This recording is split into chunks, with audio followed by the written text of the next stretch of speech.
स्वागत है आप सभी का एक और नई इंपॉर्टेंट वीडियो में। तो अगर आप भी पेंशन के लाभार्थी हैं और किसी भी तरह की आप पेंशन प्राप्त कर रहे हो, विधवा पेंशन, वृद्धावस्था पेंशन या विकलांग पेंशन, तो आज की इस वीडियो को थोड़ा ध्यान से देखिएगा क्योंकि आज की वीडियो काफ़ी ज़्यादा इंफॉर्मेटिव होने वाली है। 5 ऐसे इंपॉर्टेंट नियम हैं जो आपको जानना बेहद ज़रूरी है और जो चेंज हो सकते हैं आपके मार्च में, तो उनको हम लोग ज़रूर से आज जानेंगे। तो चलिए सबसे पहले अपनी वीडियो को स्टार्ट कर लेते हैं और कौन से हैं ऐसे वो 5 नियम जो आपके लिए बेहद महत्वपूर्ण रहने वाले हैं, उनको एक बार समझ लेते हैं। तो यहाँ पर आप लोग को लेकर के आ चुके हैं इनकी ऑफिशियल वेबसाइट पर, जहाँ से आप लोग को पेंशन के लिए सारी अपडेट आती हैं। मैं उसी वेबसाइट पर आप लोग को लेकर के आ चुका हूँ और यहाँ लिखा हुआ है, देखिए, भारत सरकार और राज्य सरकारें समाज के कमज़ोर वर्गों को आर्थिक सहायता प्रदान करने के लिए विभिन्न पेंशन योजनाएं चलाती हैं। हाल ही में दिव्यांग, विधवा और वृद्धावस्था पेंशन से संबंधित कुछ नए नियम लागू किए। इन नियमों का उद्देश्य इन योजनाओं को अधिक पारदर्शी और लाभार्थियों के लिए सरल बनाना है। यानी जो भी इसमें कॉम्प्लिकेटेड हैं, जो भी इसमें कॉम्प्लिकेशन है, उसको थोड़ा सा सिंपल किया जाएगा, उसको थोड़ा सा और आप लोग के लिए आसान बनाया जाएगा। तो चलिए पहले नज़र डाल लेते हैं इसके ओवरव्यू पर और इसमें और क्या क्या अपडेट आने वाले हैं और इसमें आपको फ़ायदा क्या होगा, कि आपको क्या बेनिफिट मिलेंगे, तो वो भी हम आज इस पर चर्चा करेंगे। तो चलिए इसका ओवरव्यू आप लोग को हम दिखा देते हैं। तो यहाँ पर आप लोग को लेकर के आ चुके हैं इनका ओवरव्यू दिखाने और यहाँ लिखा हुआ है, देखिए, दिव्यांग, विधवा और वृद्धावस्था पेंशन योजना का अवलोकन आपको हम दिखा देते हैं।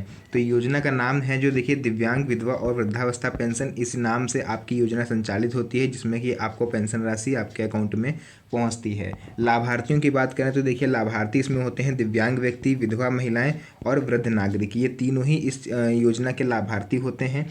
उद्देश्य क्या होता है इसका? आर्थिक सहायता प्रदान करना। यानी ये तीनों जो वर्ग होते हैं ये कमज़ोर वर्ग में आते हैं। यानी आप लोग कमज़ोर मीन्स ऐसे समझ सकते हो कि इन तीनों ही के पास ऐसी एबिलिटी नहीं होती कि ये लोग खुद से कमा के खुद खा पाएँ। तो क्योंकि इन लोग का जो, इसीलिए गवर्नमेंट ने इन लोगों को पेंशन देना स्टार्ट किया है ताकि इनका जो आर्थिक बोझ है वो थोड़ा सा कम हो। कहाँ पर लागू हो रही है? क्या कुछ स्पेशल राज्य है इनके? जी नहीं, यहाँ पर आपको देखने को मिल रहा है ये योजना पूरे भारत के लिए है। तो आप अगर किसी भी राज्य के निवासी हैं, किसी भी ज़िले से आप इस वीडियो को देख रहे हैं, तो आपका नाम भी आपका इस लिस्ट में नाम आएगा, ठीक है। तो देखिए उसके बाद आपको यहाँ दिखाएंगे हम न्यूनतम पेंशन राशि जो है वो 300 रुपये से लेकर के 2000 रुपये प्रति माह तक की आपकी वृद्धि होगी। वो राज्य के हिसाब से अलग अलग होती है।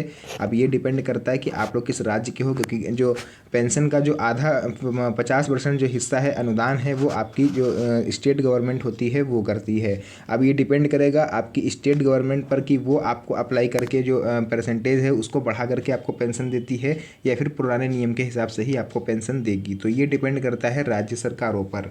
आयु सीमा की बात करें तो 18 से लगभग 80 साल के आसपास आप लोग को इसकी एज लिमिट देखने को मिलेगी। तो 18 साल यहाँ पर वृद्ध लोगों का नहीं है भैया, वृद्ध लोग का होता है 60 से ऊपर। 18 साल आता है जो विधवा और दिव्यांग व्यक्ति होते हैं, उनके लिए यहाँ पर बात करी जा रही है। आवेदन प्रक्रिया जो होती है वो ऑनलाइन और ऑफलाइन होती है, यानी दोनों ही तरीके से आप इसका आवेदन कर सकते हो। जिसमें आप ज़्यादा कंफर्टेबल हो आप उस मेथड को यूज़ कर सकते हो। नेक्स्ट यहाँ पर हम लोग देखेंगे इंपॉर्टेंट डॉक्यूमेंट्स कौन कौन से आपको रिक्वायरमेंट होंगे। तो यहाँ पर आधार कार्ड, बैंक पासबुक, आय प्रमाण पत्र आपका लगेगा। तो अगर आपको, देखिए, इसमें और भी कई डॉक्यूमेंट्स होते हैं, कई सर्टिफिकेट इसमें लगते हैं, तो वो आगे हम आपको बता देंगे। तो यहाँ पर देखिए हम लोग बात कर लेते हैं आखिर वो कौन से 6 नए नियम हैं जो इस टाइम लागू हुए हैं या फिर आप यूँ कह सकते हो कि होने वाले हैं। तो पहला, पेंशन राशि में देखिए वृद्धि करी जाएगी। यानी अब लाभार्थियों को पहले से अधिक राशि दी जाएगी। कुछ राज्यों में यह वृद्धि 50% से लेकर के 100% तक कर दी गई है। उदाहरण के लिए अगर हम लोग बात करें तो पहले जहां 1000 रुपये आप लोग को मिलते थे, तो अब 1500 से 2000 रुपये तक आपको दिए जा सकते हैं। सेकंड, आप लोग देखोगे डिजिटल भुगतान अनिवार्य कर दिया गया है। यानी डीबीटी सिस्टम आपका जो है वो इम्पॉर्टेंट कर दिया गया है, यानी कंपलसरी कर दिया गया है।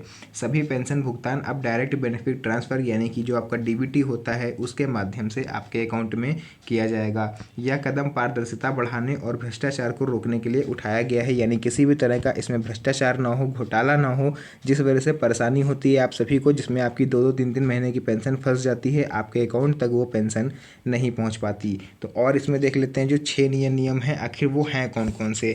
तो देखिए दो नियम तो मैंने आपको बता दिए, नियम नंबर 3 और नियम नंबर 4। यहाँ पर आप लोग देखोगे आधार लिंकिंग जरूरी, यानी सभी लाभार्थियों को अपने आधार कार्ड को पेंशन खाते से लिंक करना अनिवार्य होगा।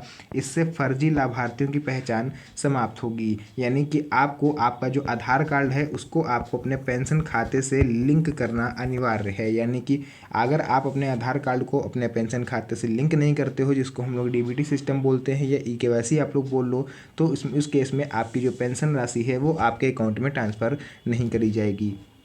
फोर्थ हम लोग बात करेंगे नई पात्रता शर्तें इसके लिए क्या होती हैं। तो पात्रता शर्तों में कुछ बदलाव किए गए हैं, जैसे कि आपकी वार्षिक आय सीमा ग्रामीण क्षेत्रों में लगभग 46,080 रुपये तक है और शहरी क्षेत्रों में ये 56,460 तक तय कर दी गई है। हालांकि ये जो एज लिमिट है, यानी कि जो इनकम लिमिट है, ये जो इनकम लिमिट है ये पुरानी रहने वाली है। आपकी जो न्यू अपडेटेड है वो मैं आपको पिछली कई वीडियोस में बता चुका हूँ कि अगर आप लोग जो ईयरली होता है, आप लोग 1,00,000 रुपये तक की भी अर्निंग कर रहे हो तब भी आप लोग इसके लिए पात्र हो। यानी आप लोग अगर मंथली 8,000 रुपये से ऊपर की अर्निंग कर रहे हो तो आप लोग इसके लिए एलिजिबल नहीं हो। बट अगर आपके जो इनकम सोर्स है वो हाँ से अगर 8,000 से कम रुपए आपको महीने में कमा रहे हो, 7,000 6,000, तो आप लोग इसके लिए आवेदन कर सकते हो एंड आप लोग इसके लिए एप्लीकेबल हो।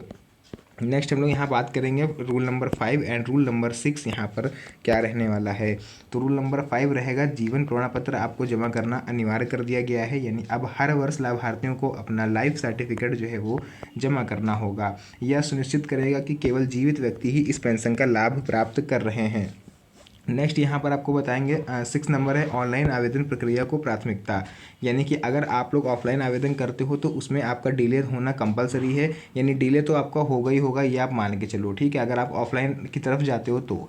वहीं अगर आप ऑनलाइन आवेदन करते हो तो आपको प्राथमिकता दी जाएगी, क्योंकि आवेदन प्रक्रिया को डिजिटल बना दिया गया है। जिनके पास इंटरनेट की सुविधा नहीं है वो लोग केवल ऑफलाइन विकल्प का यूज़ कर सकते हैं। एंड अगर आप सक्षम हो, आपके पास फ़ोन है, आपको थोड़ा बहुत नॉलेज है, तो आप ऑनलाइन करिएगा, क्योंकि ऑनलाइन सबसे बेस्ट तरीका है। इसमें वेरिफिकेशन आपका ऑन द स्पॉट हो जाता है। वहीं बात करें ऑफलाइन की तो उसमें आपको काफ़ी ज़्यादा टाइम लगता है।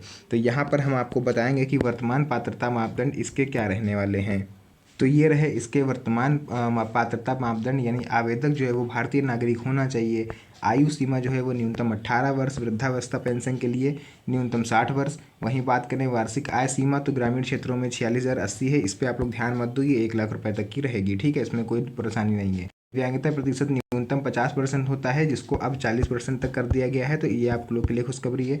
विधवा महिलाओं को पति का मृत्यु प्रमाण पत्र जो है जमा करना कंपलसरी है। एक परिवार से केवल एक ही व्यक्ति इस योजना का लाभ ले सकता है। तो देखिए जितनी भी इंपॉर्टेंट चीज़ें थी मैंने आपको बता दी है। अगर वीडियो अच्छी लगी तो वीडियो को लाइक और चैनल को सब्सक्राइब जरूर करिएगा, क्योंकि ऐसी वीडियोज़ मैं आपके लिए बनाता रहता हूँ। तो मिलते हैं आप सभी से नेक्स्ट वीडियो में एक और अच्छी इंटरेस्टिंग मज़ेदार वीडियो के साथ। तब तक के लिए धन्यवाद। जय हिंद।